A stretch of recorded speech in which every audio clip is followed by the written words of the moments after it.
शाकंभरी नवरात्र हा उत्सव विशेषतः निसर्ग आणि अन्नाचे महत्त्व अधोरेखित करणारा सण आहे. हा उत्सव पौष शुक्ल अष्टमीला सुरू होऊन पौष पौर्णिमा म्हणजेच शाकंभरी पौर्णिमेला संपतो. शाकंभरी नवरात्र हे देवी भगवतीच्या रूपाला समर्पित असते.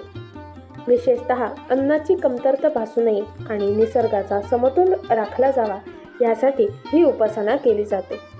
शाकंभरी नवरात्रची तिथी दरवर्षी शाकंभरी नवरात्र ही पौष महिन्यातील शुक्ल पक्षाच्या अष्टमीला सुरू होऊन पौष पौर्णिमेला समाप्त होते. यंदा 28 डिसेंबर 2025 ते 3 जानेवारी 2026 रोजी शाकंभरी देवीचा नवरात्र उत्सव आहे. या उत्सवाविषयीची महत्त्वाची माहिती. मूळ कथा आणि महत्त्व. पौराणिक कथेनुसार पृथ्वीवर जेव्हा भीषण दुष्काळ पडला आणि अन्ना वाचून जीव व्याकुळ झाले तेव्हा भक्तांच्या रक्षणासाठी देवीने अवतार घेतला.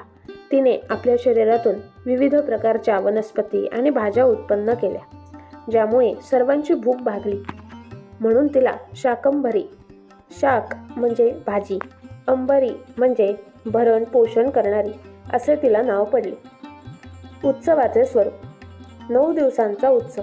शारदीय नवरात्रप्रमाणेच हे 9 दिवस देवीची उपासना केली जाते. शाक आरस. या उत्सवाचे मुख्य वैशिष्ट्य म्हणजे देवीला विविध प्रकारच्या हिरव्या भाज्या, फळे आणि पालेभाज्यांची सजावट म्हणजेच आरस केली जाते. शाकंभरी पौर्णिमा. उत्सवाच्या शेवटच्या दिवशी म्हणजेच पौष पौर्णिमेला देवीला 60 ते 100 प्रकारच्या भाज्यांचा नैवेद्य दाखवला जातो. याची धार्मिक विधी. या काळात देवीच्या मंदिरात श्री दुर्गा सप्तशतीचे पठण केले जाते. भक्त देवीला हिरव्या रंगाची साडी, बांगड्या अर्पण करतात. अनेकांकडे ह्या नवरात्रात कुलाचार म्हणून उपवास किंवा विशेष पूजा केली जाते. प्रमुख मंदिरे. महाराष्ट्रात आणि भारताच्या इतर भागात ही देवी विविध नावांनी पूजली जाते. सप्तशृंगी गड वणी येथे शाकंभरी उत्सवाचे मोठे आयोजन केले जाते. तुळजापूर. तुळजाभवानी मंदिरात शाकंभरी नवरात्र मोठ्या उत्सवात साजरे होते. बादामी कर्नाटक हे शाकंभरी देवीचे मुख्य शक्तिपीठ मानले जाते.